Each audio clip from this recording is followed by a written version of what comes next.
रखी गई शराब की कई नकली बोतलें भी बरामद हुई और बड़ी मात्रा में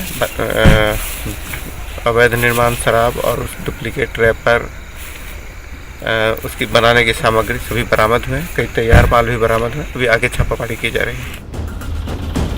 तू डाल डाल तो मैं पात पात। कैमूर पुलिस नशे के कारोबार पर लगाम लगाने के लिए जितनी सख्ती बरत रही है, शराब माफिया तुरंत नया तरीका ढूंढ ले रहे हैं। लेकिन इस बार कैमूर पुलिस नशे के कारोबारियों पर नकेल कसने के लिए मुस्तैद नजर आ रही है। न्यूज़ 18 कैमूर। बेगूसराय की मिंटू देवी अपने कलेजे के टुकड़े को न्याय दिलाने के लिए दर दर की ठोकरें खा रही हैं। हमरा इंसाफ चाहिए। हमारे बेटी के हत्या कर दल के इंसाफ चाहिए। इंसाफ होइए, हमरा मिलिए नहीं रहे इंसाफ। लाडली का घर बसाना हर माँ बाप का सपना होता है, लेकिन जब इस सपने को कोई इस तरह से दुस्वप्न बना दे तो उस माँ पर क्या बीतती होगी, कोई मिंटू देवी से पूछे। संतोष कुमार, न्यूज़ 18 बेगूसराय। भागलपुर का नन्हा फरिश्ता धरती पर आते ही कुदरत के सामने परीक्षा दे रहा है। इस नन्ही जान के साथ दिल ने ऐसा दगा किया कि एक एक सांस भारी पड़ रहा है।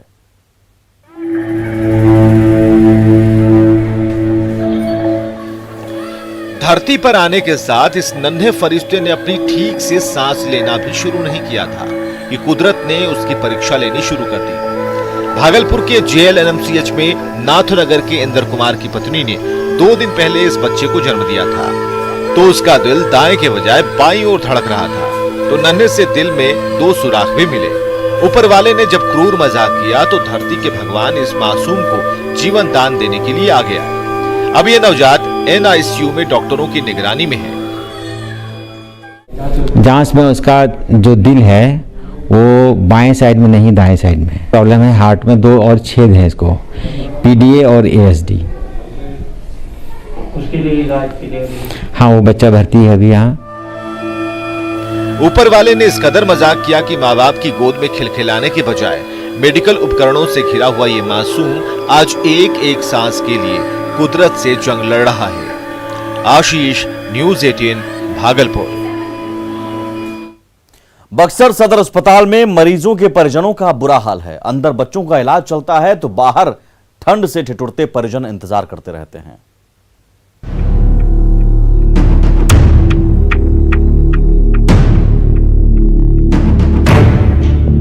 सर्दी की सुबह में ग्रेनाइट की कुर्सी पर लेटी रमा देवी मन ही मन अपने जिगर के टुकड़े की बेहतरी की दुआ मांग रही है। बक्सर सदर अस्पताल के SNCU वार्ड के अंदर बीमार शिशुओं का इलाज चल रहा है, तो बाहर ठंड से जूझते हुए उनके परिजन अपने लाल के स्वास्थ्य लाभ की कामना कर रहे हैं। इस शेड के नीचे बैठी इन तमाम महिलाओं की कहानी एक सी है। कुछ आज ही अपने बच्चे को लेकर पहुंचे हैं, तो इनमें कई ऐसे परिजन हैं जो 10 दिन से अपने लाल की सलामती के लिए 24 घंटे तपस्या कर रहे हैं। दिक्कत तो बहुत हो रहा है। देखिए रात में तो ये तो शीत के मारे ये सब पूरा भींग जाता है। हम लोग 10 दिन से बच्चा लगे हुए भरते हैं। कितना दिन से? 10 दिन से सर। बक्सर में दिनों दिन पारा लुढ़कता जा रहा है और घर के अंदर भी रहना मुश्किल हो गया है। तो जरा इन महिलाओं के बारे में सोचिए जो अपने लाल के लिए एक शेड के नीचे 24 घंटे ठिठुरकर समय काट रही हैं। पुष्पराज, न्यूज़ 18 बक्सर। मिथिला पेंटिंग ने दरभंगा की ज्योति की कहानी 7 समंदर पार तक पहुंचा दी है। तो इस पेंटिंग को बनाने वाली मिथिला कलाकार पूजा झा की जमकर तारीफ हो रही है। पिता को साइकिल पर बिठाकर गुड़गांव से दरभंगा आने वाली ज्योति के जज्बे को पूरी दुनिया ने देखा। आज ज्योति की कहानी पर देश भर में फिल्में बन रही हैं, तो ज्योति के उसी हौसले को इस मिथिला पेंटिंग में बड़ी ही खूबसूरती से उकेरा गया है। दरभंगा के मिथिला कलाकार पूजा झा ने ये कारनामा किया है। आज ये पेंटिंग न सिर्फ सुर्खियां बटोर रहा है, बल्कि अमेरिका की सिराकल यूनिवर्सिटी की ऑनलाइन प्रदर्शनी में भी इसने सफलता के कई झंडे गाड़े हैं। ज्योति के बारे में आप सबने सुना होगा, जिसने अपने बीमार पिता को साइकिल पे बिठा के अपने दिल्ली से शुरू की और वो गांव पहुंचाई साइकिल पे बिठा के। और रास्ते में कुछ बदमाश लड़के उसे परेशान भी कर रहे हैं। इधर फिर वो बीच में रास्ते में रोक के पानी भी पिला रही है अपने पिता को। पूजा झा की तस्वीरें कोई न कोई संदेश जरूर देती हैं। किसी में देश प्रेम का जज्बा है तो किसी में ट्रैफिक रूल्स की सीख छिपी हुई है। उनकी कई तस्वीरें मेहनतकशों को सलाम करती हैं, तो अपनी मिथिला पेंटिंग में इन्होंने कोविड वॉरियर्स को भी शुक्रिया कहा है। फिर जो कोरोना योद्धा है उन्होंने अपनी जान पे खेल के हमें कोई तकलीफ नहीं होने दी और फिर हम अपने घर में सेफ रहे, सुरक्षित रहे। तो मैं इन सब कोरोना वॉरियर्स को सलाम करती हूँ। देश विदेश में कई पुरस्कार जीत चुकी पूजा झा की ये कूची का ही कमाल है कि उनके हाथों से तैयार मिथिला पेंटिंग की इन रंग बिरंगी तस्वीरों के रूप में बिहार की मिट्टी की खुशबू आज देश ही नहीं बल्कि 7 समंदर पार भी फैल रही है। Bureau report, news 18। बेगूसराय का सामहो दियारा विकास की मुख्य धारा से जुड़ने जा रहा है। बेगूसराय से सिमहो दियारा के बीच गंगा पर पुल बनाने की मंजूरी मिल गई है। गंगा की गोद में बसा सामहो दियारा भी अब विकास की उड़ान भर सकेगा। सामहो दियारा के बाशिंदे भी नाव से नहीं गाड़ी से फर्राटा भरते हुए बेगूसराय और पटना आ जा सकेंगे। दरअसल सामहो दियारा से मटिहानी के बीच गंगा नदी पर 22 किलोमीटर लंबे पुल का सपना जल्द साकार होने जा रहा है। आजादी के बाद से उठ रही इस मांग पर अब जाकर बिहार सरकार ने मुहर लगाई है। इससे सामहा दियारा में खुशी का ठिकाना नहीं है। दक्षिण बिहार और उत्तर बिहार दूरी करीब 10 किलोमीटर की रह जाएगी। बेगूसराय से उत्तर बिहार ऐसे घूम के ही लखीसराय होकर जाने में 40-42 किलोमीटर लगता था। सालों से उपेक्षा के बीच रह रहे सामहो दियारा में क्या नहीं है। मेहनतकश किसान है, सोना उगलने वाली धरती है, नहीं है तो विकास का पुल जो अब ज्यादा दूर नहीं है। राज्यसभा में उन्होंने उठाया था कि मटर की खेती भी बड़े पैमाने पर होती है और ट्रांसपोर्टिंग की सुविधा मिलेगा किसानों को, इसलिए पुल तो बनेगा ही, पुल तो बनना ही चाहिए। हम इसका पूरा समर्थन करते हैं। अब तक गंगा नदी में हिचकोले खाती हुई यही नाव आपको सामहो दियारा तक पहुंचाती थी, लेकिन वो दिन अब दूर नहीं जब विकास के इसी पुल के रास्ते आपकी गाड़ी फर्राटा भरते हुए सामहो दियारा का रुख कर पाएगी। संतोष कुमार, न्यूज़ 18, बेगूसराय। रांची में ट्रैफिक रूल्स की अनदेखी की वजह से सड़क हादसों की बाढ़ आ गई है, तो ट्रैफिक पुलिस ने नियमों का पालन करवाने के लिए डंडा उठा लिया है। सामने ट्रैफिक पुलिस को देखकर इन जनाब ने अपनी फटफटिया की रफ्तार पर ब्रेक लगा दी, तो ट्रैफिक पुलिस को देखकर इन मोहतरमा को हेलमेट पहनने की याद आ गई। ऐसे ही हैं रांची वासी। जल्दी से जल्दी मंजिल तक पहुंचने की होड़ में न तो इन्हें ट्रैफिक रूल्स की परवाह है और न खुद की जान की। तभी तो रांची की सड़कों पर हाल के दिनों में हादसों की बाढ़ सी आ गई है। ऐसे में रांची वासियों को ट्रैफिक रूल्स की याद दिलाने के लिए रांची पुलिस के जवानों को डंडा उठाना पड़ा है कि धीरे धीरे जो रोड जो एक्सीडेंट है वो कम हो और लोगों में ये जागरूकता हो कि विदाउट हेलमेट या फिर विदाउट जो लाइसेंस है वो ना चलें, ताकि अपने पास सारे कागजात दुरुस्त करके चलें। जिंदगी अनमोल है जो एक ही बार मिलती है, तो लापरवाही और रफ्तार की होड़ में इसे क्यों गंवाएं? इसीलिए हमेशा ट्रैफिक रूल्स फॉलो करें और अपनी और दूसरों की जान की रक्षा भी। ओम प्रकाश, न्यूज़ 18, रांची। पूर्णिया के चूड़ा मिलों से नए धान से दिन रात कुरकुरा चूड़ा तैयार हो रहा है, जिसकी ठंड के मौसम में आम लोगों के बीच कुछ ज्यादा ही डिमांड है।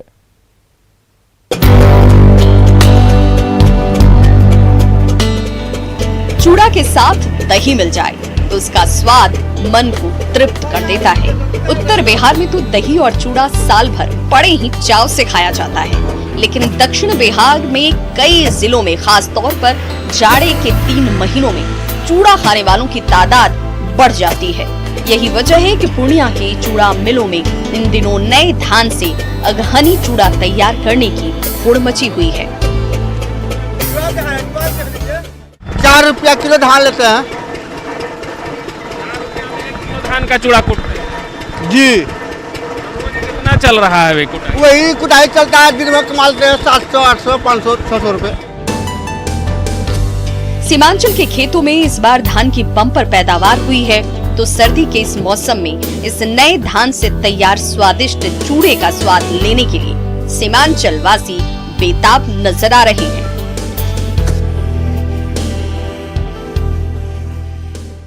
ये 15 किलो धान था सर।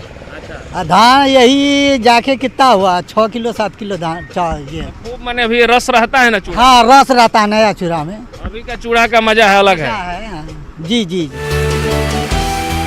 पूर्णिया के खलिहानों में नए धान की बोरियां तैयार हो रही हैं। उसी धान से चूड़ा बनाने के लिए चूड़ा मिलों की मशीनों से दिन भर खट खट की आवाजें आ रही हैं, तो इन भट्टियों से निकलने वाली आग की लपटें थमने का नाम नहीं ले रही। राजेंद्र पाठक, न्यूज़ 18 पूर्णिया।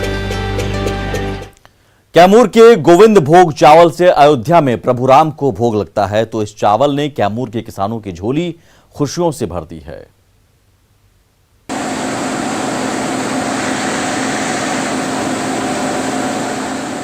कैमूर के चावल मिल में गोविंद भोग चावल को तराशा जा रहा है। प्रभु श्री राम को भोग लगाने के लिए गोविंद भोग चावल से भरी ये बोरियां जब अयोध्या भेजी जाएंगी तो यहां के किसान घी के दिए जलाएंगे। कैमूर के मोकरी से हर साल कई क्विंटल चावल खास तौर पर अयोध्या भेजा जाता है, इसलिए यहां के किसान बड़े ही भक्ति भाव के साथ इस चावल की खेती करते हैं। गांव के मुखिया बताते हैं कि जब से मोकरी का गोविंद भोग चावल अयोध्या जाना शुरू हुआ है, तब से उनकी जिंदगी में खुशहाली का बसेरा हो गया है। बड़ा गांव है, 8 गांव का चावल यहाँ आता है और मात्र 80 एकड़ 90 एकड़ जमीन है जिसमें पैदा होता है। लेकिन अब तो हम लोग तो जानते हैं किनके यहाँ खेत जमीन है, उनके यहाँ से मंगाए। तो गोविंद भोग चावल न सिर्फ कैमूर की पहचान बन गई, बल्कि इस चावल ने कैमूर के किसानों की झोली में खुशियों की सौगात भर दी। प्रमोद, न्यूज़ 18 कैमूर। शेखपुरा के खेत प्राकृतिक खाद की बदौलत सोना उगल रहे हैं। किसानों ने जब से अपने खेतों में प्राकृतिक खादों का छिड़काव शुरू किया है, तब से पैदावार कुछ ज्यादा ही बढ़ गई है। शेखपुरा के किसान गोबर को घोलकर प्राकृतिक खाद तैयार कर रहे हैं। जब यही खाद मिट्टी से मिलेगी तो वही मिट्टी सोना उगलने लगेगी। इसी प्राकृतिक खाद की बदौलत शेखपुरा के खेत हरियाली से लहलहा उठे हैं। मौलानगर के किसान रामबरन यादव ने अपने 300 एकड़ खेत में यूरिया के बजाय गाय के गोबर से बने इसी प्राकृतिक खाद का इस्तेमाल करना शुरू कर दिया है। आज उनके खेत धान और गेहूं के साथ फल और सब्जी भी उपजा रहे हैं। जो माननीय प्रधानमंत्री नरेंद्र मोदी का सपना है कि किसानों का आमदनी दुगना होगा, तो दुगना होगा, लागत कम लगेगा, आमदनी बढ़ेगा, ऑटोमेटिक है। आधा लागत तो यूरिया और डीएपी में चला जाता था, वो बचेगा। शेखपुरा के किसान अब तक यूरिया पर मोटी रकम खर्च करते रहे हैं। इससे मुनाफा तो हुआ, लेकिन मिट्टी की उर्वरा शक्ति घट गई। ऐसे में प्राकृतिक खाद कम लागत में ज्यादा मुनाफे का सौदा साबित हो सकते हैं। अजित, न्यूज़ 18 शेखपुरा। साहिबगंज के पार्क अनलॉक के दौर में भी बंद हैं। ऐसे में साहिबगंज के बाशिंदों को तफरीह करने की जगह नहीं मिल रही है।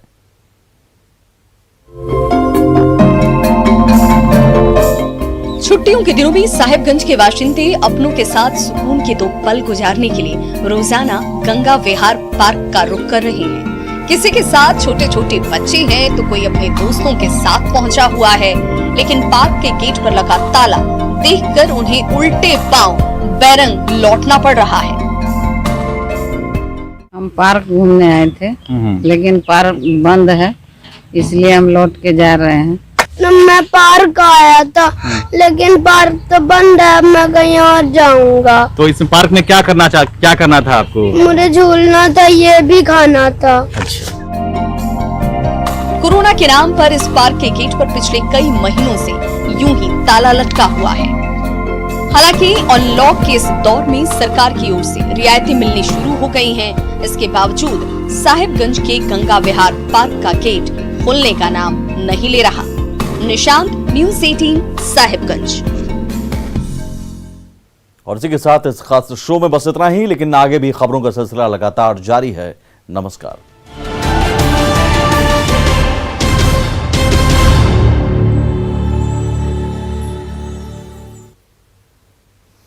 सासाराम की कोल जनजाति आज भी बदहाली के दौर से गुजर रही है। कोल बस्ती में न पीने का पानी है और न ही बेहतर सड़क।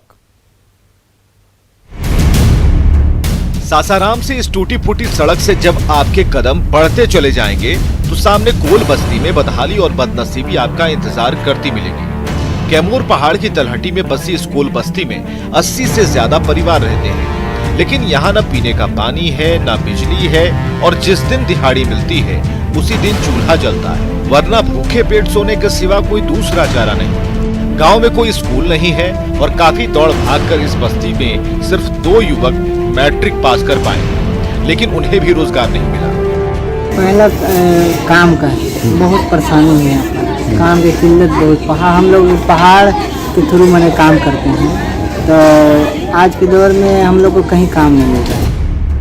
जनजातियों के कल्याण के नाम पर कहने को तो करोड़ों रुपए बहाए जाते हैं, लेकिन उसकी हकीकत क्या है ये आपको सासाराम की कोल बस्ती में साफ साफ नजर आ जाएगी। अजित कुमार, न्यूज़ 18, सासाराम।